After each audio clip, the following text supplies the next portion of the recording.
on this computer. So, to this day, there is an ongoing onslaught of misinformation regarding vaccines and their efficacy against diseases. COVID is no exception to this.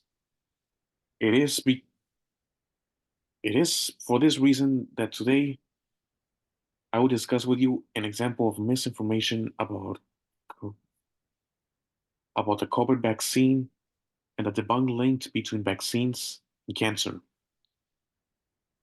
Since COVID is such a controversial topic, I know this will interest you because we can learn how to debunk misinformation. We don't just learn how to debunk misinformation, but we also learn how to understand the sources that we read and try to learn to analyze the data and the context. So we don't just take sources at face value just because it has a nice headline or because we happen to agree with it. So, as I just reiterated, there is a persistent but debunked claim that the COVID vaccines cause cancer. Today, I will talk about that fake news story, how factcheck.org debunks it, and why it's important for us to understand why it's a fake story. So, the persistent claim is that the COVID vaccine causes or exacerbates cancer. This persistent claim comes from a debunked story posted on Facebook.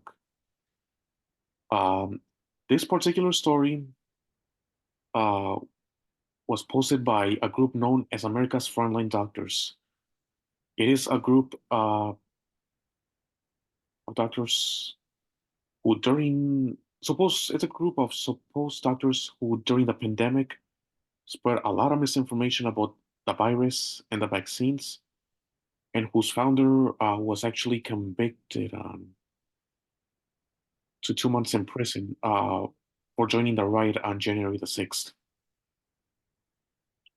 So, according to a 2024 article on factcheck.org by Catalina Jaramillo called Still No Evidence That COVID-19 Vaccines Increase Cancer Risks, the viral rumor states that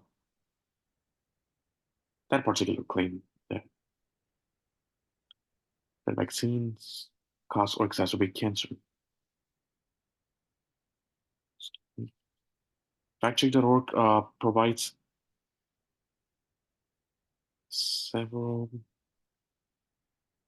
several reasons why this Factcheck.org provides several reasons why it's not particularly true.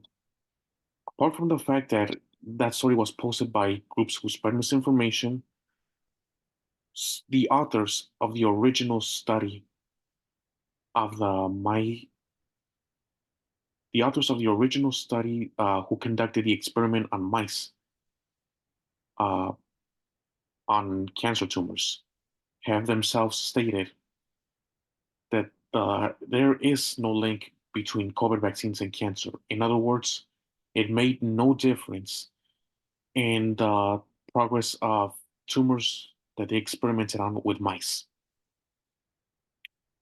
It's important to know the truth regarding these vaccines because, while there are legitimate questions about them and we have concerns whether or not we should take them, it's important to understand not everything on the internet is true simply because the headlines say one thing or because they insist that there's a medical claim to prove their point without understanding what is in the particular uh, data that they try to use as evidence. If we take a claim at face value without analyzing the context of the evidence to back it up, we can spread those claims and cause confusion along the way to other people who also have questions and concerns about the COVID vaccine. Not only will we not get vaccine, not only are we more hesitant to get vaccinated from COVID, which is itself a preventable disease, but we might also not be able to think critically about between fact and fiction if we don't learn to think critically, to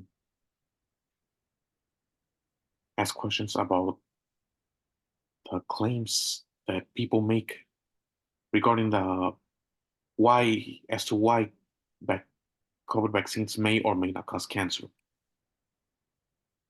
So, contrary to popular claim, the authors themselves of that particular study of mice have concluded that the mRNA vaccines neither cause nor exacerbate cancer in any shape or form whatsoever.